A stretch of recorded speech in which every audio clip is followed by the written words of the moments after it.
Assalamu alaikum muhterem milletteşlerimiz. Halkımız kaydağına yaşasa da milli izin saklap kalığı için şartlı işler başkara. Alar bilen biz sizin de tanıştırıp durabız. Siz Tatarlar tapşırın qarıysız. Bugünkü çıkarılışta. Ulyanovski'da Galimcan Nasirov'nun 100 yıllığın bilgilep uzdular. Galimcan abay, avıl halkın bik de yaxşı biledir idi. Onun kibik bilüşü yoktur da belki hazırdalıkta da. İş bobuyda tarihi binalar. Bunda yağanaşlar, avıl halkının köp yardımı bilen Aşıtın tüvesi yapıldı, TRT'ler koyuldu. Tatar Devlet Yaş Tamaşaşı Tiyatro sezonun premieri bilen yaba. Biz Yusuf turunda, Yusuf'un peygamberlikке bulgan yolun köprek көрсәтергә тырыштык. Yugarı pişmada Tatarlar yaşayışı. Hazırki yaşlar gelip sıraşıyorlar, Gürşat Defiyatına sizde Tatar tili dersleri okutalar iken bizni de alığız eli deyip. Tümen Tatar medeni üzevi hesap tuttu. Özümüzün urf gadetlerini, özümüzün medeni işlerini kengaytip, özümüzün halkka yetkizeriz. Uzgan gasır azağında ilimizde milli hareket küteriliş algan bir şırda, Tatarstan'dan çitte Tatar tilinde distelegen gazete çığa başlayı. Birincilerden bulup Ulyanovsk ülkesinde Ümit, Samara'da bir demlik, Tüben Novgorod'da tuğan yak, Udmurtiyada hem tümende Yanarış degen basmalardan yak kurdu. Ne kızganış əli gazetlarını uyuşturuşlar hem alarının birinci müharrirleri millet tarihinde yaktı, iz hem zor miras kaldırıp bu dünyadan kitip bardılar. Şuşu günlerdegine Ulyanovski'da Ümit gazetesinin birinci müharriri Galimcan Ağa Nasirov'ның 100 yıllığın bilgilep uzdular. Temini Ramiz Safin devam ede. Galimcan Ağa Nasirov tuğan Keşe oğlu Tatarstan'ın bu arayını bilen çikteş. Ulyanovsk ülkesinin zor oğullarının birisi. Tarihi məlumatlar boyunca ona 1649 yılda negiz salıngan. Bundan 150'lik onda 4000'e yakın kişi yaşasa bugün onların sanı 727'ge gine kalgan. Keşe oğlundan bir gene köp işte çıkan olimler, öze kişkene oğul bulsa da olimler bir köp bulgan bundan. Galimcan abi Şuşu isimlikne devam etüşlerinin birisi. Ol əligi negizde 1922 yılda dünyaya kele. Onlar yaşayan bu yurtta bundan bir neçə yıllık avuldaşları istelik taktası da açtılar. Bugün əligi yurt yanında onu qabat iske aldılar. Galimcan abay, avıl halkın bik de yaxşı biledir idi. Onun kibik bilüşü yoktur da belki hazırdalıkta da. Zoq yıllar boyu avul mektebinde Tatar tili hem edebiyatı okutkan Rozapa İlyasova bildirgençe, Galimcan ağa köp qırlı şahıs. Ol edebiyatta türlü janrda işlevçi kalem iyesi bula. Ol yazuşıda, şahirde, satirikta, avul tarixin yazuşıda. Yazuşunun yurtu yanında avuldaşları Galimcan ağaga hem onun ailesine qağılışlı istelikleri bile ortaklaştı. Galimcan ağa bilen Şafika apay ailesinde 2 kız hem 2 malay üse. Ola Robert da көңіл xatirelerini yanarttı. Talapchan, Gadel, avulda әтипләренең тормышының зур өлеше узган. Ул үзенең халкын, авылдашларын бик хөрмәт итеп, алар турында менә шундый сүзләр язып калдырган. Мәктәп укытучылары һәм балалар аның шигырьләрен укыды. Кабаннар бирасы безгә зур хәзинә, авырны җинәвәт, авырга баш иеме. Һәр төштә, тормышта яңалык эзләйем. Babanlar kıbık min, izləniyem. 70-ci yıllarda Galimcan ağa tuğan avulu Keşe Medeniyet yurtunda avul tarixi, onun tanılgan kişilerine bağışlangan muzeyde uyuşturup jibere. Bugünkü buğun onun üzünde unutmay, ona bağışlap dolu bir ekspozisiya işlep koyganlar. Büyük Vatan Soğuşı veteranı Galimcan ağa Melekes Pedagogik Teknikumын tamamlay, hem hizmet yolun okutucu olarak başlap jibere. Balalarının aytüğüne qaraganda Galimcan ağa kişi yaştan uk edebiyat bilen kızıksına. Uzgan gasırın 50'ci yıllar başında Galimcan ağa Kazanda nəşr edilmişi Şoyan jurnalında işləyir. Şol çırda onun yazmaları Sovet edebiyatı, Azad Xatın hem Yalqın jurnallarında da basla. Şuna görə 1989 yılda Ulyanovsk Tatarları Ümit degen gazet çıgarı başlagaç Galimcan ağadan ona müharrirlik itini sıraylar. Bu vakitte indi o layıklı yolda bulsa da hem selimetligi şamalı bulsa da rizalaşa hem gazetega müharrirlik ite. Şulay da ol gazetanın bir neçə sanın işli hem özüne almaşqa İshaq Halimov'ni әзерли. Şu 2 ay vakit içinde de ol zor işler başkarırga ilgirdi. Birinciden gazetanın bitinde çitelegin anın ideyi yönelişlerin bilgilerge kirek idi. Hem şulay yok kadrlar toplarga da ilgirdi ol. Hem 1 Mart'tan bitinde ol selametlik arkasında gitti redaksiyadan. Biz anı bikte ötedim sıradık indi redaktör ornbasarı bulup kalırga hem Май айына кадәр ул безнең шушы вазифаны башкарып, үзенең материаллары белән шатландырып торды. Кызганыч, Галимҗан ага газетаның берничә санын гына чыгарырга өлгерә. Ул 1990 елда 68 яшендә вафат була. Мәрхүмнең васияте буенча аны авыл зиратына җирлиләр. Аның туган көнендә татар җәмәгатьчелеге, редакция хезмәткәрләре һәм туганнары аның кабрен зират кылдылар.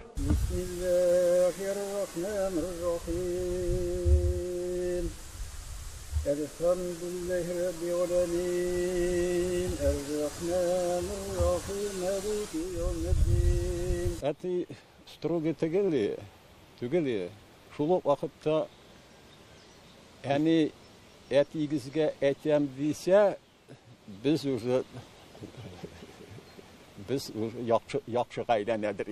Шул көне Галимҗан ага Насыйровка багышлап Ульяновск үзәк мәчетендә аш мәҗлесе дә узды. Биргә аның туганнары һәм өлкәнең татар җәмәгатьчелеге чакырылуы иде. Аның рухына дуалар укылганнан соң Галимҗан ага белән очрашкан, аралашкан кешеләр хатирәләре белән уртаклаштылар, истәлекләрен сөйләде. Ул безне газетка итеп калдырды. Карагыз әле, ул вакытта аның утырырга урыны юк. Язырга шрифтлар, басырга шрифтлары юк. Алар кулаткага барып, кулаткага басып, газетне шулайтып кайтып чыгардылар. Аз гына эшләсә дә, бик күп ул эшләп калдырды безгә. Кеше үзе вафат булганнан соң да истә тотып, аны җылы сүзләр белән искә алалар икән. Димәк, ул бу якты дөньяда юкка яшәмәгән, үзеннән соң да якты эз калдырган. Ульяновск өлкәсеннән Рамис Сафин, татарлар.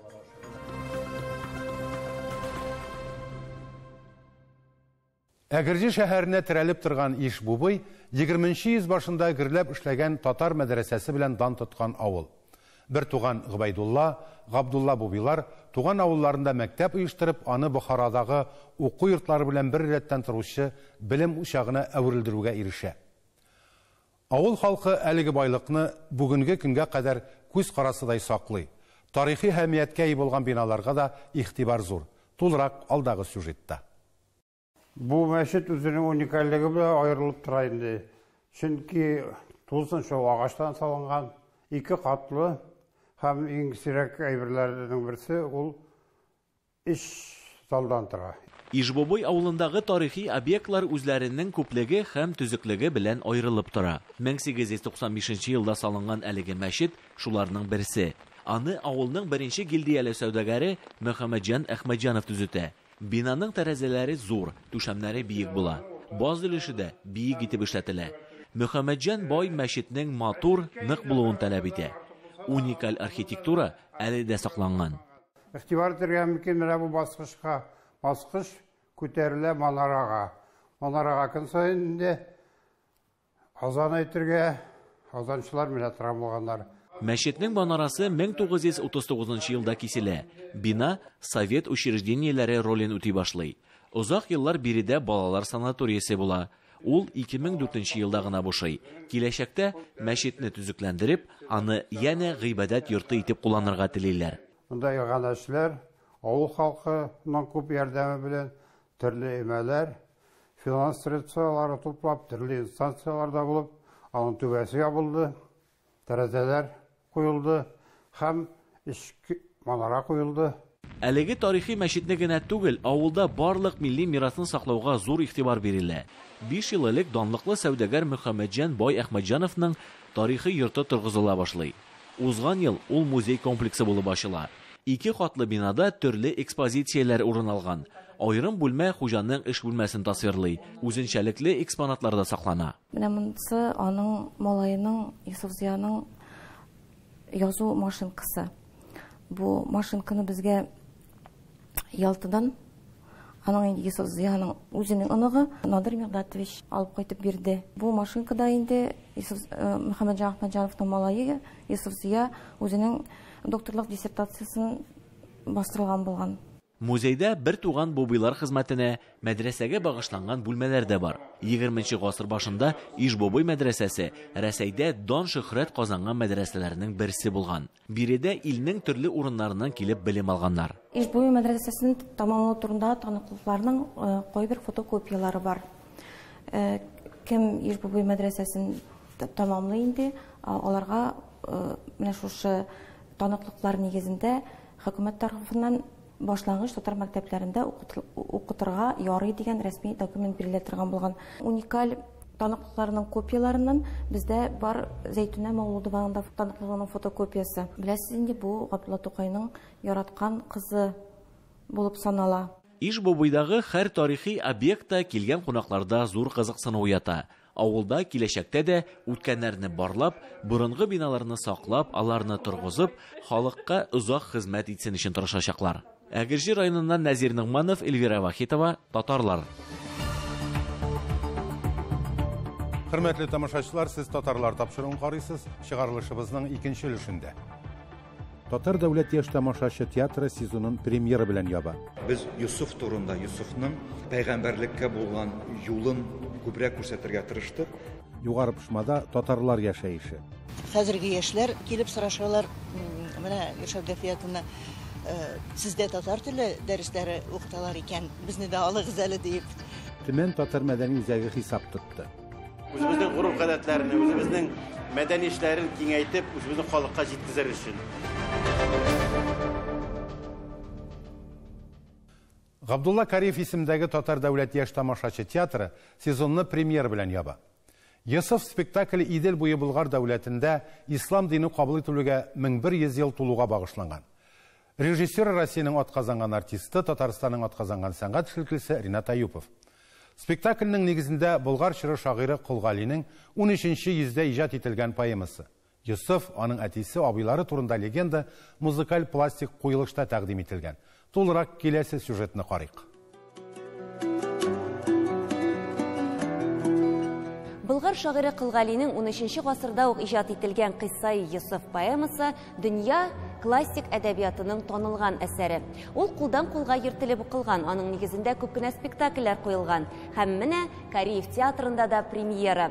Залга килеп кергән чөк фойеда әлеге чырга, шул мөхиткә чумасын.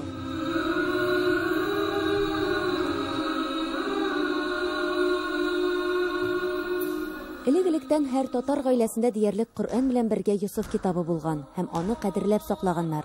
Спектакльдә кешелек дөньясында иң куркыныч хисләрнең берсе көнчелекнең хәтта туганнар арасын бозарга сәләтле булуын күрәбез. Иман, сабырлык, гафу итә берү иң беренче планда шулар турда. Ну, күпме дәрәҗәдә бераз характерность дигән нәрсә бераз керткәнмендер үземчә, кертергә тырыштым инде барбер. Аның кайбер фикерләрен мин әле дә аңлап бетерә алмыйм дип әйтәм. Ул дәрәҗәдә үк ничек шулай агаларың соткач, кыйнагач ничек гафу итеп була ул әйберне менә күз алдына китергән савыррак булды. Институтны бетергәннән соң иҗат юлы менә шушы Йосыф спектаклендә Йосыф образы белән башланып киткән иншалла театрында. Һәм ул бик озак кына, бик матур гына барды. Аннары Казанга шушы Кариев театры булата яшь тамашачы театрына килгәч, шулай Йосыф образын башкардым. Һәм менә бүген тагын 3нче премьера, әлбәттә менә икесендә дә безнең театрыбызның баш режиссеры Ринат Аюпов куйган иде.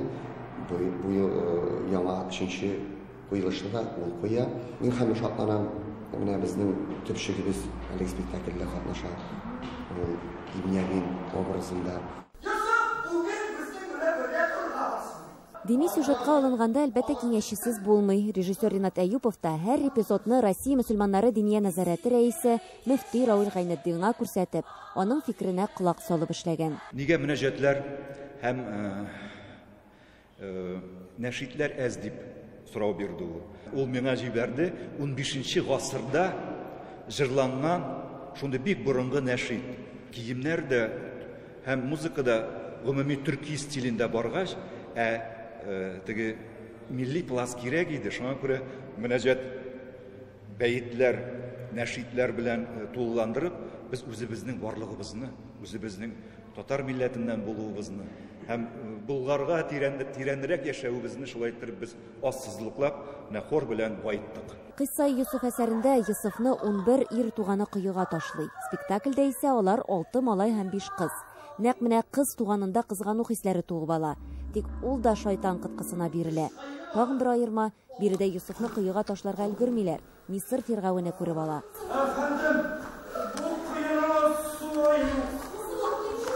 Әлеге премьерага яңа көйләр, яңа хореография булдыралар. Көтелмәгән электрон музыка да килеп керә. Аңа милли уен кораллары да кушылып китә. Спектакльгә көйне яшь композитор Йосыф Бикшәнтәев иҗат иткән.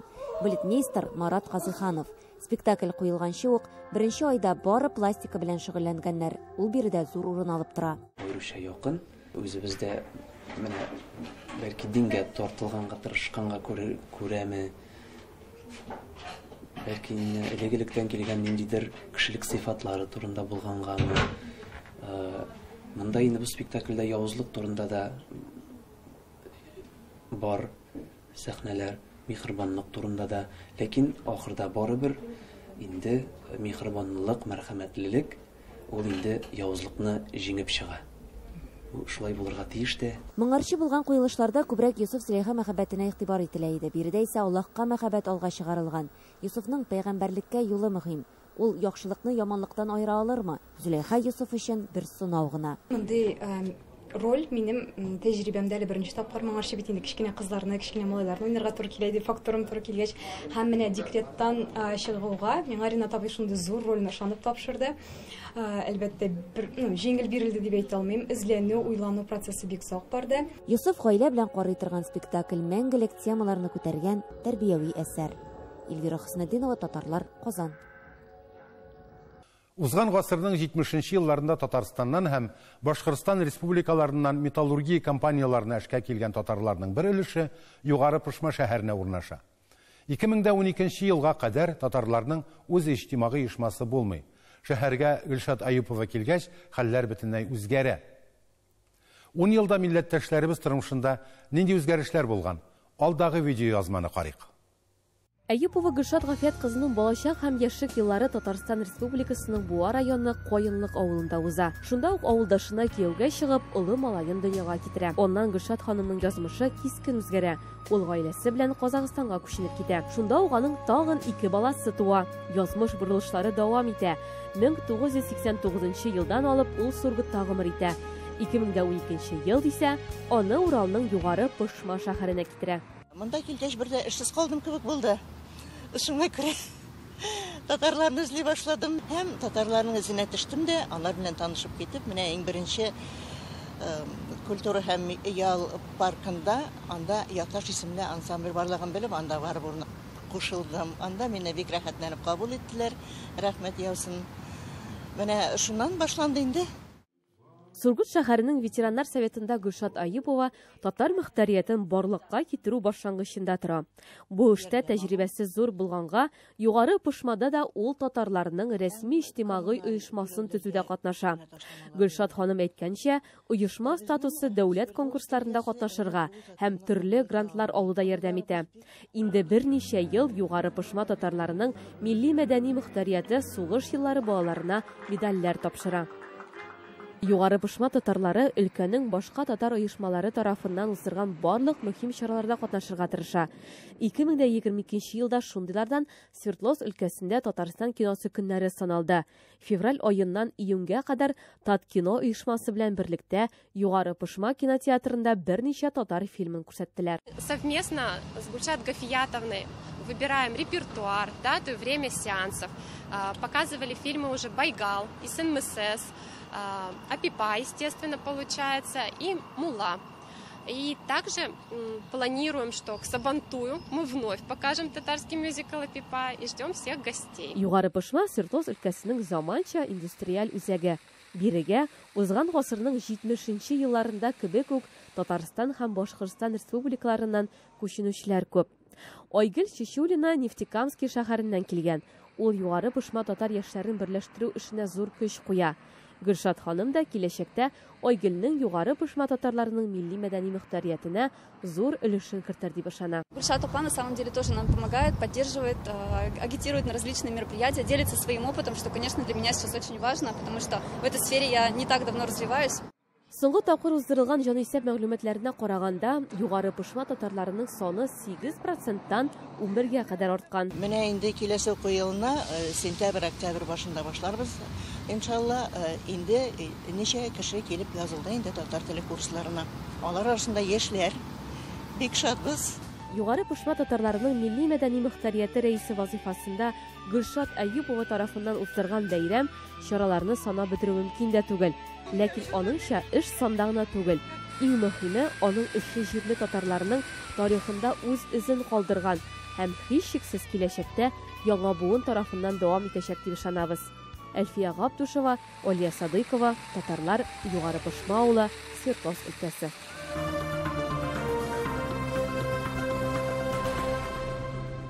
Төмән татар мәдәни үзәге кала халк алдында хисап концерты күрсәтте. Өлкәннәрнең һәм балаларның фольклор чыгышлары, уен коралы, вокал, татар биюләр һәм башкалар барлыгы 17 төрдәге жанр буенча чыгышлар халкыбызның милли мәдәни мирасын саклаудагы эшчәнлекнең бер генә өлеше.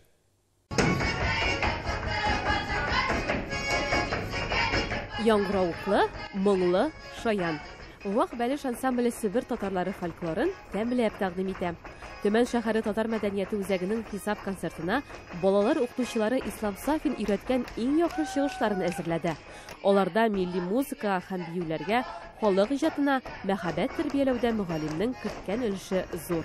Вак Бәлеш ансамбле беләсез индеме?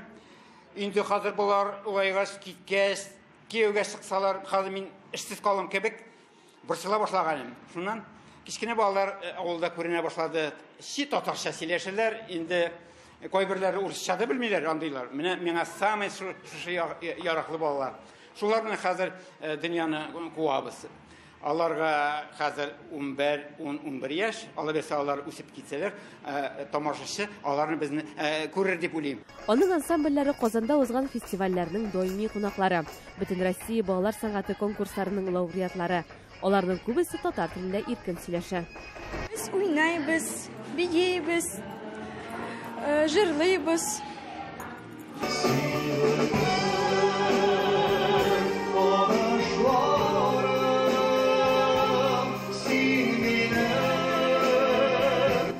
Хисап концерты кунакларын татар мәдәнияте үзәге директоры Мансур Кабиров үзенең бәрхет тавышы белән сәхнәдән каршы ала.